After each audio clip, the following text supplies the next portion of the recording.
But we are focusing on the budget. 2 days to go.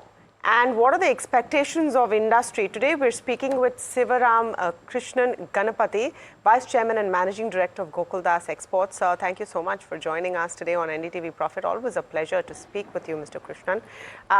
Can I start by getting a sense of what is the kind of boost the textile industry needs? The textile sector is at a very important juncture with what's happening in neighboring Bangladesh, the opportunity that the Indian industry now has. What are the submissions that have been made to the Finance Ministry?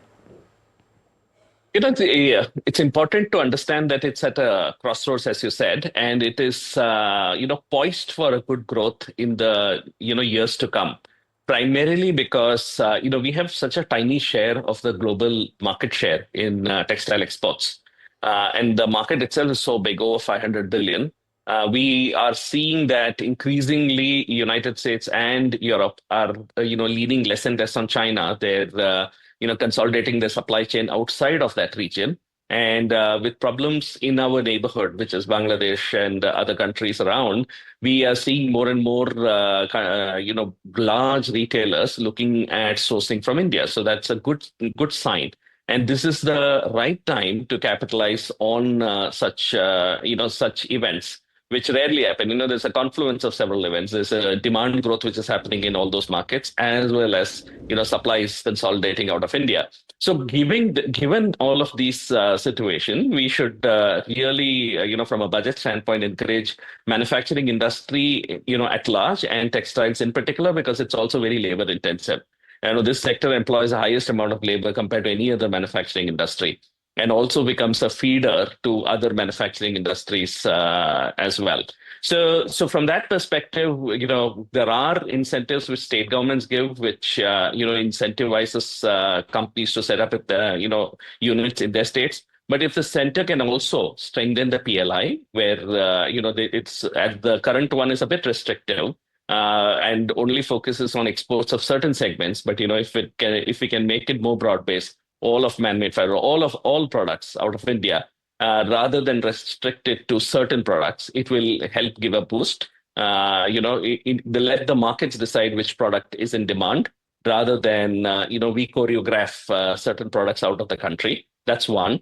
Second, we have to also encourage, the PM Mitra parks, which has been announced and which are under process as we speak, to make sure that they are world-class and competitive globally. Sustainability is a big theme going forward. I would hope that some of these parks build those sustainability themes, which requires a lot of investment upfront.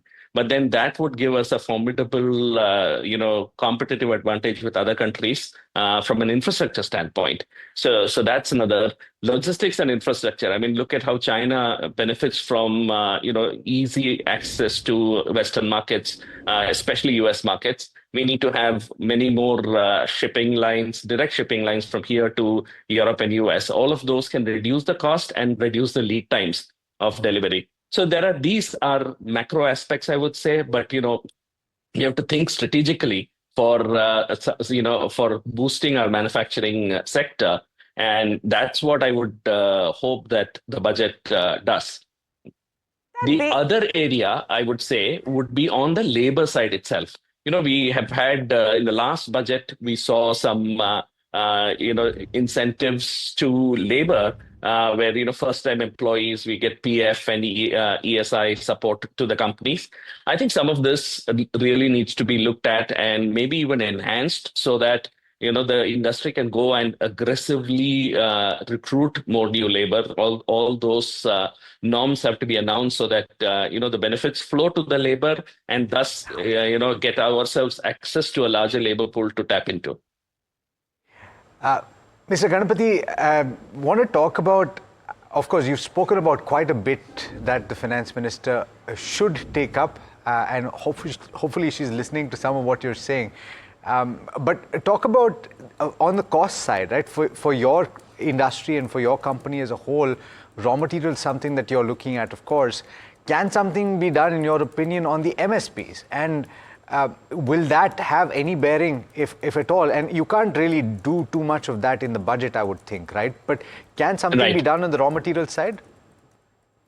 See, I think the raw material side has got several other constituents who get involved, right? Particularly on when I get into MSP, et cetera, et cetera. What we have today is an open market, but I would think that the import duties on cotton probably could be reduced to help the sector. From an export standpoint, I don't think raw material costs are that big a deal at this moment. We really need to focus on capital creation, in my opinion. We also need to think through as to how do you expand the MMF value chain in India, which is still not really that strong compared to the Far East. So the polyester value chain, the nylon value chain, etc. Those are the areas where we probably need to focus on from a raw material standpoint. Having those kind of fabrics being available in India, so that we can get a little larger share of those segments as well.